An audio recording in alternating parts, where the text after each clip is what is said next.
Hello and welcome to our travel vlog. This time we're traveling from the Swiss Alps to Paris, France. In part 1, we're going to stick around Switzerland for 6 days before boarding the Viking Herja and travel from Basil, Switzerland, and travel along the Rhine and Moselle rivers before jumping on a bus and head to Paris. Geneva was our first stop in Switzerland. Pickup at the airport went fine, and after about 40 minutes ride from the airport, our first of 3 hotels in Switzerland, the Mandarin Oriental. The Mandarin is a beautiful hotel with well-appointed facilities, and we were treated to a spacious suite for our accommodations. After relaxing and unpacking a bit, we did a bit of a walkabout near our very centrally located hotel. Although we never had a reason to use it, Geneva is known for a very versatile and robust public transportation system.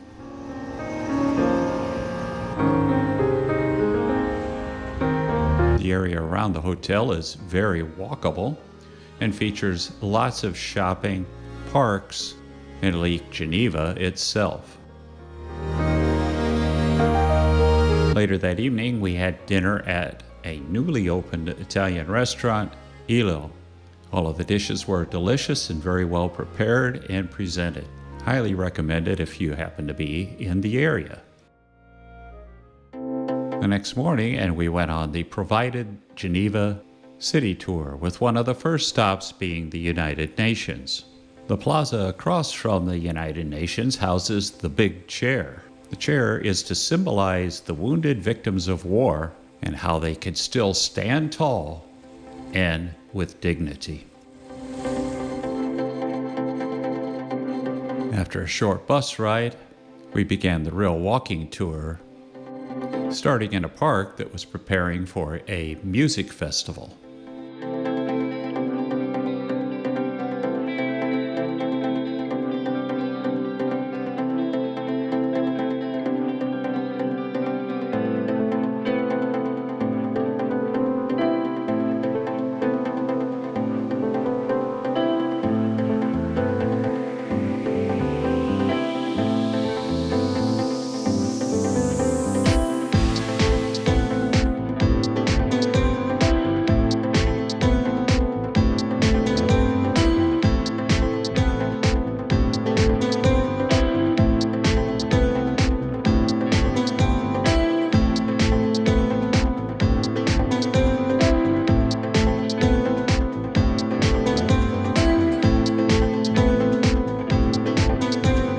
We eventually ended up at the Alabama Room, part of the League of Nations where the first Geneva Convention was signed in 1862.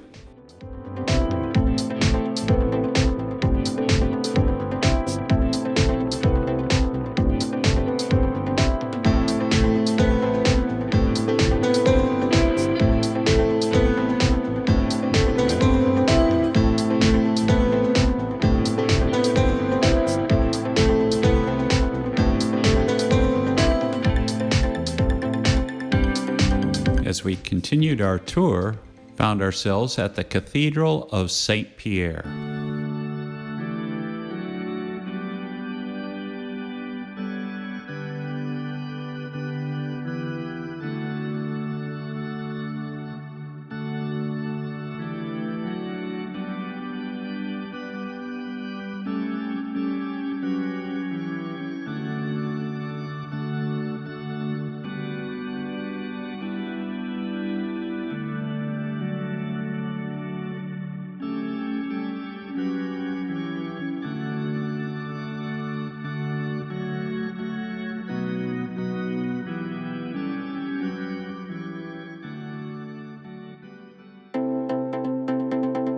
More walking brought us to one of the many pianos around town, free for anyone to use or practice on.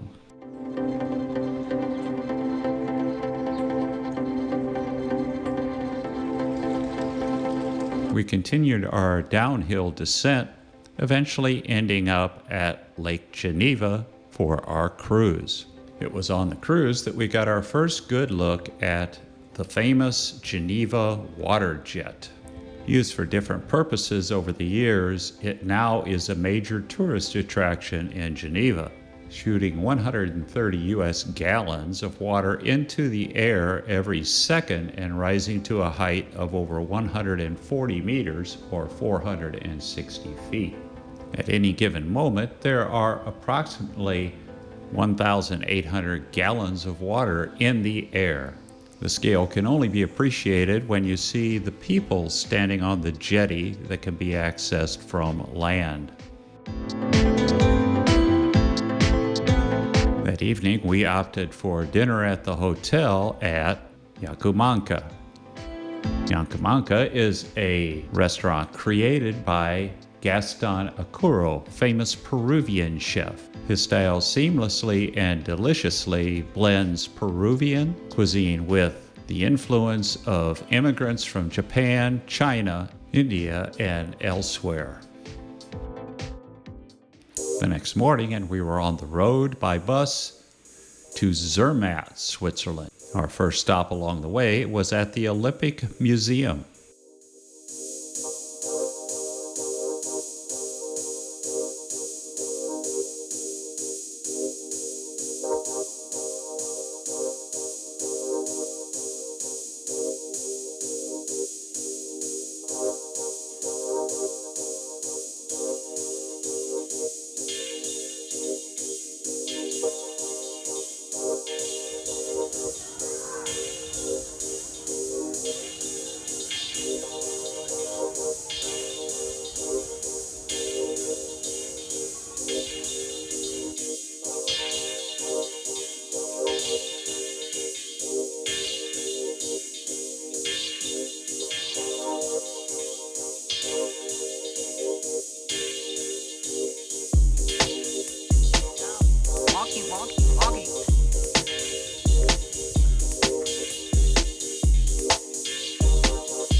After perusing the museum and walking down to the bus, below on the shores of Lake Geneva, we were treated to more beautiful lakeside views.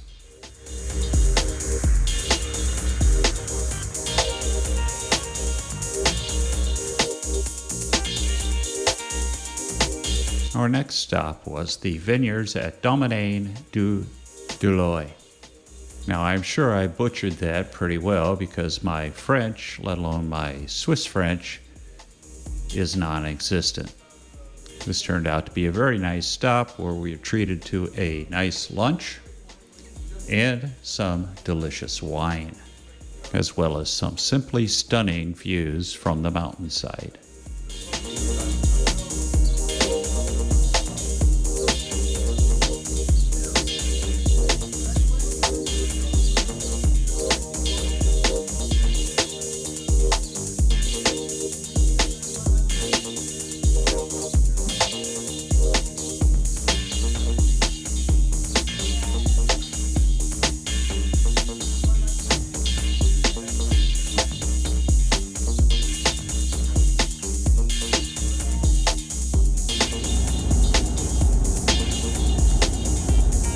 On the road again and headed towards Zermatt, the mountains grew higher and the scenery became even more stunning.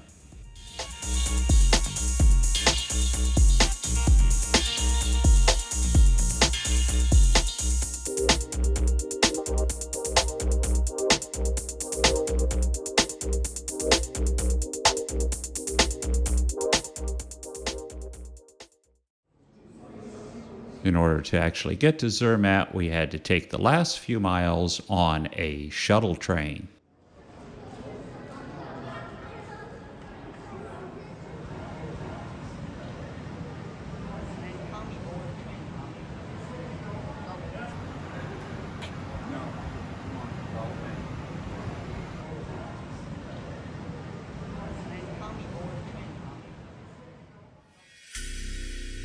Arriving in Zermatt, we started to notice that everything is centered around the Matterhorn. A short walk, and we were at our hotel for the next 2 days, the Schweizerhof Hotel. Rooms here were very nice, including a little Marshall wireless radio that connected to an iPad next to the bed, and the pillows arranged in the shape of, you guessed it, the mighty Matterhorn.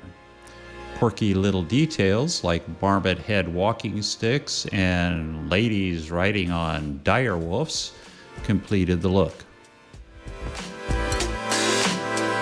We went out for a little walkabout in Zermatt to find that it was eclectic, funky, and filled with people.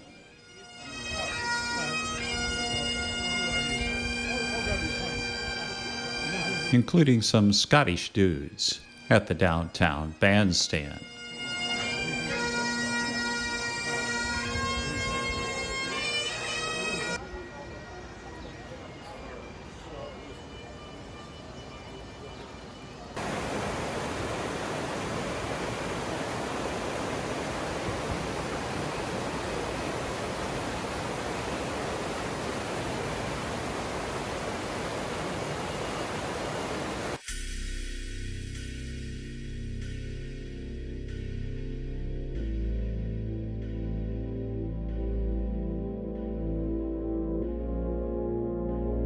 The next morning, and we began our tour up the mighty Gornergrat by cogwheel train to catch what we hoped would be our first real glimpse of the Matterhorn.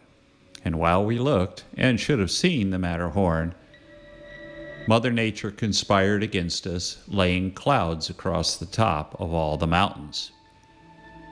Despite Mother Nature's interference, it was still quite beautiful, and we were very satisfied with the excursion.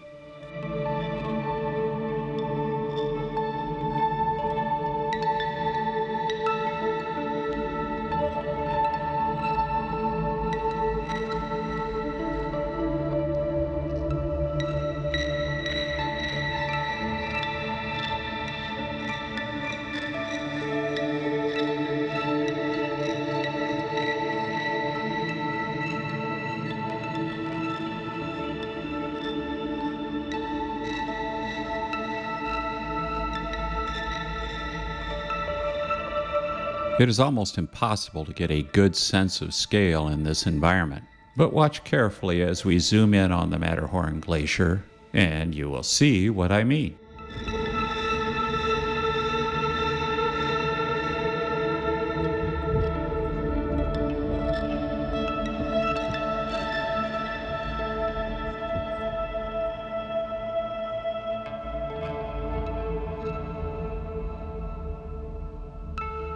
So did we ever see the Matterhorn?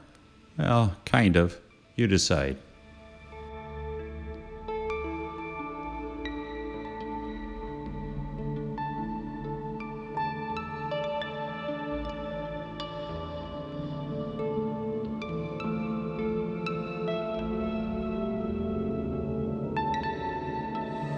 So as you can imagine, at 10,132 feet elevation, it was rather cool. And if you look carefully here, you can see it has begun to snow. And as you look around beside the glaciers, you can see little pockets of snow everywhere at all elevations.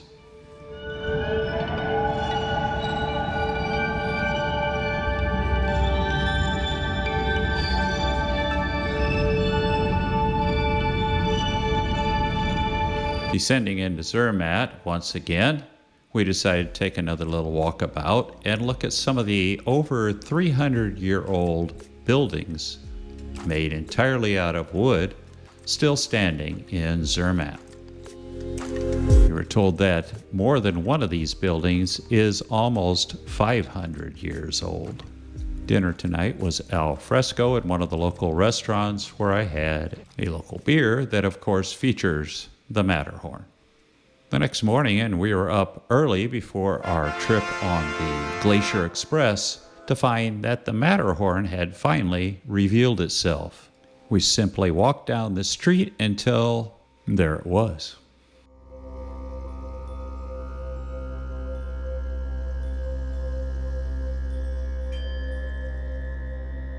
Later that morning, we left Zermatt on our much-anticipated journey on the Glacier Express.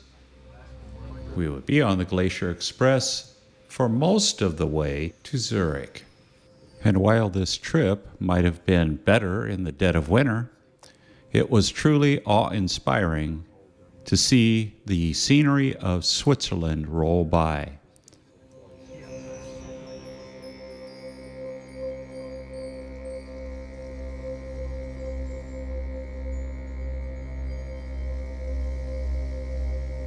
They even served us a light lunch while on board that of course included a view of the Matterhorn, and finished up with a double Swiss chocolate cake. And for now, I'm just going to keep quiet and let the beauty of Switzerland speak for itself.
And after a 6-hour journey on the Glacier Express, we arrive in the small town of Chur to transfer to a coach for our last leg into Zurich.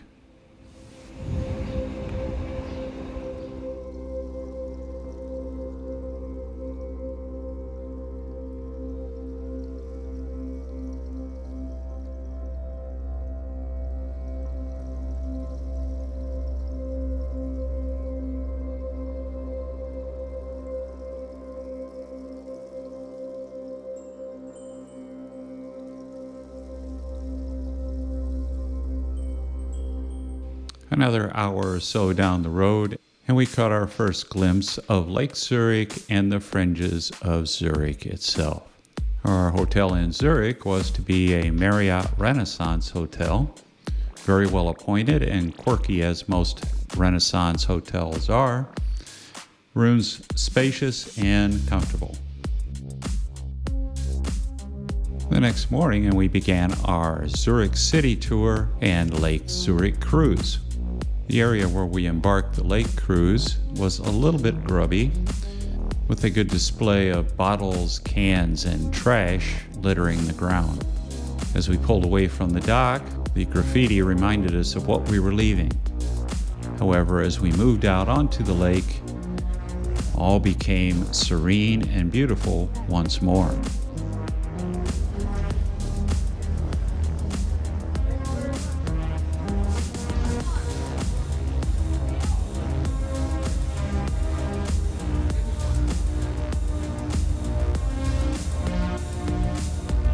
There are many celebrities living in Zurich, one of them being Tina Turner.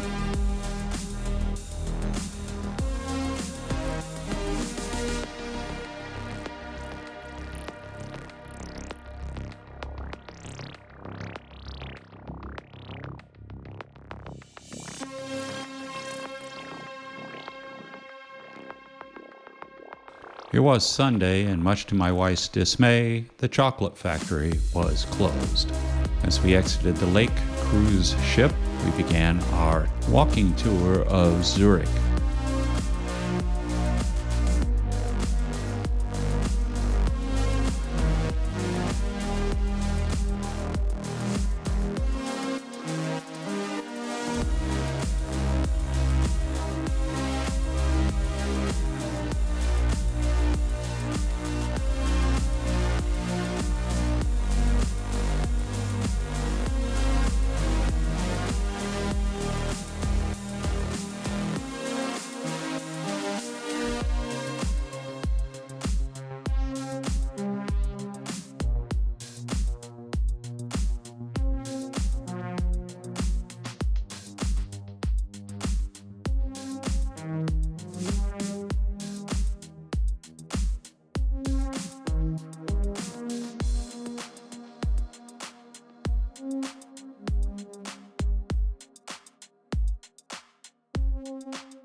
Long known for their neutrality and love of peace, the signs also prove that the Swiss have a philosophical bent as well.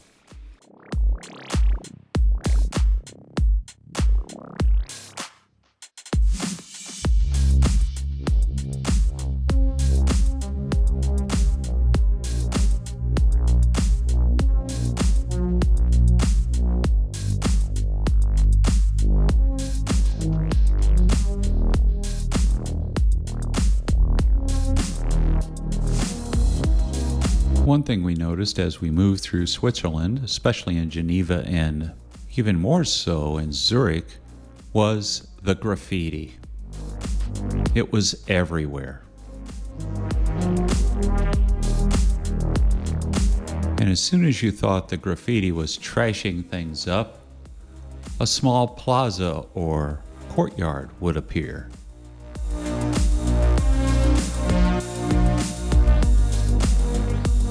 Or even gardens like this one near the University of Zurich.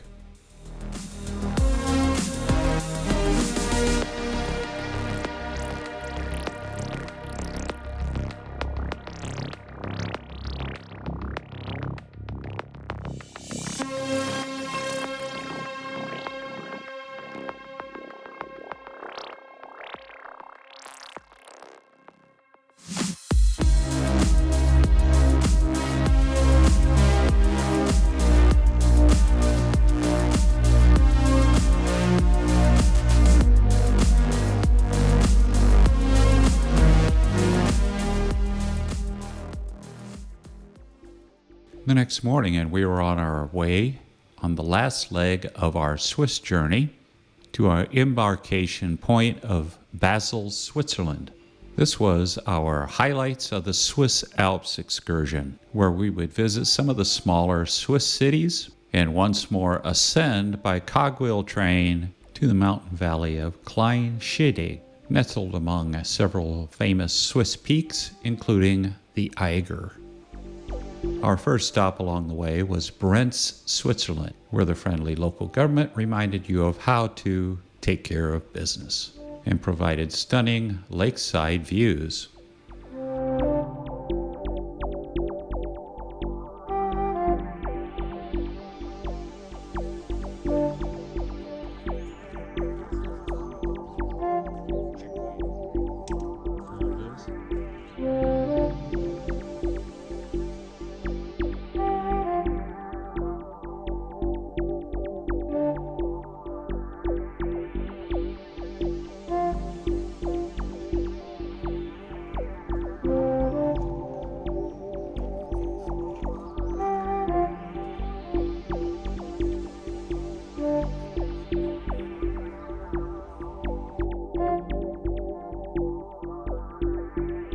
Next stop along the way was in Interlaken, or between two lakes. Interlaken is literally a jumping off point for paragliders from the mountain above.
last real stop before joining up with the Viking Herja was Grindelwald, where we boarded the cogwheel train to ascend to Klein Shindig, a mountain valley 6,762 feet above sea level.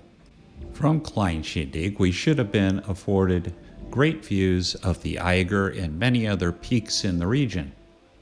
However, weather and Mother Nature conspired against us once again, preventing us from seeing those peaks.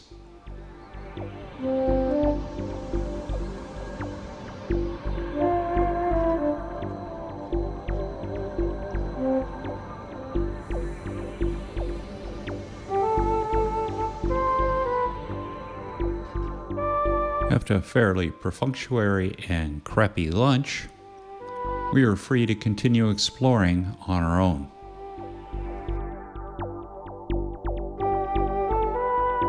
And despite the cloud cover, which added a certain allure of its own, the views were spectacular.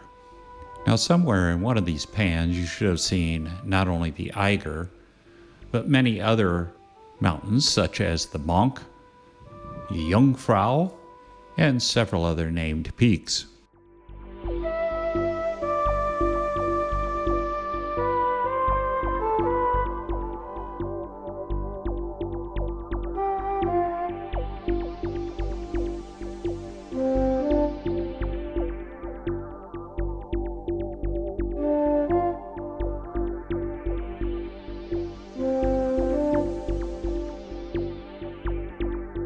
There was also a very interesting gift shop and sports outfitter that carried everything from tea towels to the obligatory Swiss watch to the always fascinating Swiss Army knife. Our descent from the valley would be aboard large gondolas, which took us right down through the clouds and into Grindelwald below.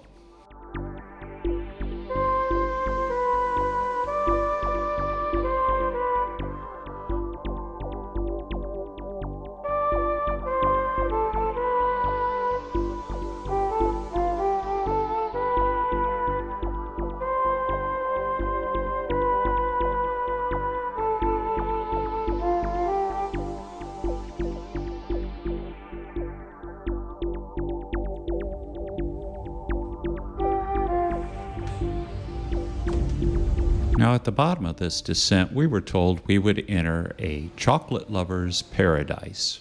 And indeed, we did.